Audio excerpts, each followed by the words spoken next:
Assalamualaikum warahmatullahi wabarakatuh. Alhamdulillah, alhamdulillahi rabbil alamin. Nahmaduhu wa nasta'inuhu wa nastaghfiruh wa na'udzu billahi min syururi anfusina wa sayyiati a'malina. May yahdihillahu fala mudhillalah wa may yudhlilhu fala hadiyalah. Asyhadu an la ilaha illallah wahdahu la syarikalah wa asyhadu anna Muhammadan abduhu wa rasuluh la nabiyya ba'dah. Amma ba'du. Jamaah salat tarawih yang dimuliakan oleh Allah Subhanahu wa taala, senantiasa kita bersyukur kepada Allah atas nikmat yang telah Allah berikan kepada kita. Di dalam hadis Arba'in ada sebuah kisah yang diceritakan oleh Sufyan bin Abdullah ketika beliau bertanya kepada Rasulullah SAW. Pertanyaan dari Sufyan bin Abdullah kepada Rasulullah SAW, "Qultu ya Rasulullah," aku berkata kepada Rasulullah SAW, "Kulli fil islami qaulan," katakan kepadaku, sampaikan kepadaku sebuah ungkapan di dalam Islam, la as'alu anhu ahadan ghairak, yang ungkapan itu tidak akan aku tanyakan lagi kepada orang lain selain dirimu. Maka kemudian Rasulullah SAW menjawab, qala Rasul, qul amantu billah tsumma istaqim, katakanlah aku beriman kepada Allah, kemudian istiqomahlah. Hadirin yang dimuliakan oleh Allah Subhanahu wa taala, ada dua frasa yang disampaikan oleh Rasulullah SAW di dalam pesannya kepada Sufyan bin Abdullah, yaitu yang pertama keimanan dengan kata amantu, kemudian istaqim dengan kata istiqomah dengan kata istaqim. Keimanan dan istiqomah, pesan yang disampaikan oleh Rasulullah SAW kepada Sufyan bin Abdullah. Tetapi kalau kita perhatikan yang menarik dari pesan Rasulullah SAW ini, ternyata ada pesan yang secara tidak langsung atau secara tersirat ingin disampaikan Rasulullah SAW kepada sahabat yang bertanya ini. Jadi kalau kita lebih panjangkan pesan Rasulullah SAW di dalam hadisnya, seakan-akan Rasulullah SAW ingin menyampaikan kepada sahabatnya ini, wahai Sufyan, berimanlah kepada Allah Subhanahu wa taala, karena keimanan yang kamu miliki akan menghadapi berbagai ujian, maka kemudian istiqomahlah. Artinya Rasulullah SAW sudah memperingatkan sahabatnya bahwa ketika engkau mengatakan beriman kepada Allah Subhanahu wa taala, maka bersiap-siaplah untuk menghadapi ujian. Karena memang begitulah hakikat dari keimanan. Sebagaimana Allah sampaikan di dalam surat Al-Ankabut ayat kedua, a'udzubillahi minasyaitonirrajim, bismillahirrahmanirrahim, ahasiban nas ayyutraku ayyaqulu amanna wa hum la yuftanun. Kata Allah, apakah setiap manusia mengira bahwa ketika mereka mengatakan beriman kepada Allah Subhanahu wa taala, mereka kemudian ditinggalkan oleh Allah Subhanahu wa taala dan mereka tidak diuji? Artinya ketika setiap manusia mengatakan saya beriman kepada Allah dan Rasulnya, maka bersiap-siaplah ujian itu akan datang kepadanya. Siapapun itu, mereka yang memiliki keimanan yang kuat, mereka yang memiliki keimanan yang lemah, pasti akan diuji oleh Allah Subhanahu wa Ta'ala dengan berbagai macam ujian. Tidak memandang status sosial, ujian itu pasti akan datang kepada orang yang beriman. Itu adalah sebuah konsekuensi yang harus kita fahami, bahwa ketika kita beriman kepada Allah, maka kita harus siap dengan konsekuensinya. Allah akan menguji kita. Bahkan di ayat ketiganya surat Al-Ankabut ini, Allah kemudian mempertegas kepada kita, menyampaikan kepada kita bahwa yang akan diuji itu bukan hanya kita, tetapi mereka orang terdahulu itu sudah melalui ujian-ujian yang berat untuk mempertahankan keimanan mereka. Walaqad fatannal ladzina min qablihim, kata Allah Subhanahu wa Ta'ala, dan sungguh benar-benar bahwa sesungguhnya mereka sebelum kalian telah kami uji untuk menguji keimanan mereka. Jadi kalau kita lihat para sahabat Rasulullah SAW yang diuji, jangan kemudian membandingkan diri kita, akan sangat jauh ujiannya.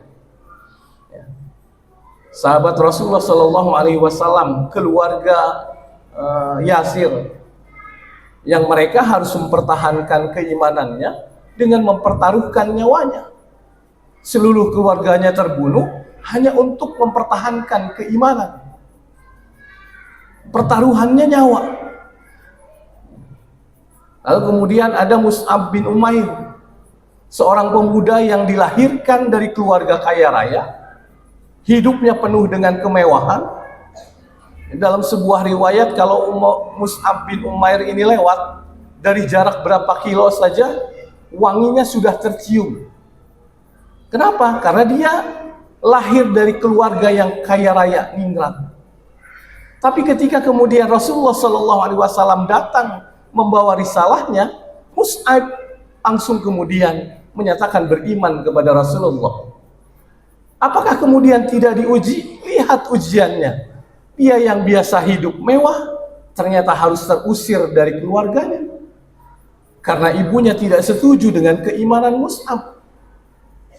Mus'ab diusir dari keluarganya, kemewahan-kemewahan yang dia rasakan harus hilang. Yang biasa dia tidur di kasur yang empuk, ternyata dia harus tidur beralaskan tikar, pelepah kurma pada saat itu.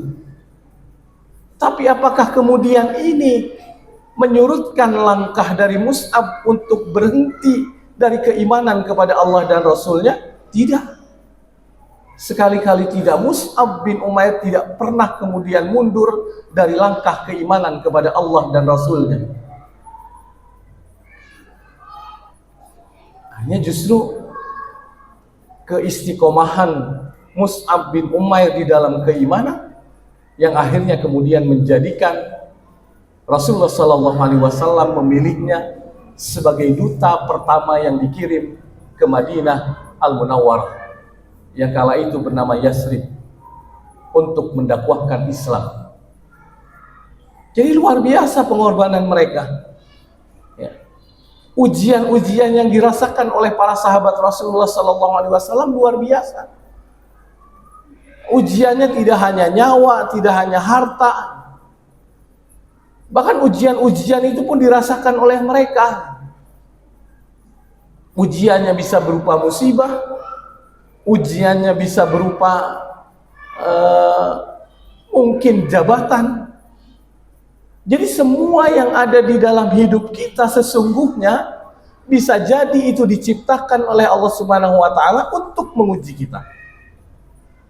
Hari ini kita dapat kemewahan, mungkin kita sedang diuji oleh Allah Subhanahu wa Ta'ala. Mampukah kita memanfaatkan kemewahan itu di jalan Allah Subhanahu wa Ta'ala? Hari ini kita diberi jabatan, maka mungkin itu adalah ujian dari Allah Subhanahu wa Ta'ala. Mampukah jabatan itu kemudian menghantarkan dirinya semakin dekat dengan Allah Subhanahu wa Ta'ala? Jadi artinya ujian itu tidak harus berupa musibah.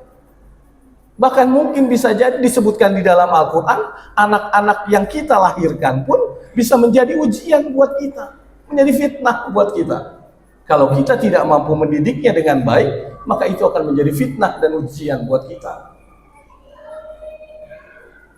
Hadirin yang dimuliakan oleh Allah Subhanahu wa taala, ketika Allah kemudian hadirkan Ramadan tahun ini, maka sesungguhnya sebenarnya Ramadan ini sebagai sebuah latihan. Latihan untuk ujian bagi kita, melatih ujian keimanan buat kita. Kenapa? Karena di dalam Ramadan syarat dengan ibadah-ibadah yang tujuannya untuk menguji hamba-hambanya. Contoh ibadah yang paling mudah untuk kita lihat adalah ibadah puasa, asyam. Ibadah puasa dihadirkan oleh Allah Subhanahu wa taala untuk menguji manusia. Apakah benar-benar beriman kepada Allah Subhanahu wa taala atau tidak? Puasa menahan lapar dan dahaga, menahan hawa nafsu, menahan apa yang dilarang oleh Allah Subhanahu wa taala, itu kita lakukan selama bulan Ramadan. Nah, ketika kita mampu melakukan menahan itu semuanya di bulan Ramadan, ketika selesai dari bulan Ramadan, kita mampu menahan segala sesuatunya karena Allah Subhanahu wa taala, maka kita sudah lolos dari ujian. Jadi puasa yang kita lakukan sebenarnya ini adalah ujian keimanan bagi kita. Allah akan melihat siapa-siapa yang memang dekat dengan Allah. Maka di dalam hadis Rasulullah SAW, hadis qudsi, disampaikan bahwa as-saumu li, bahwa puasa itu untukku, kata Allah.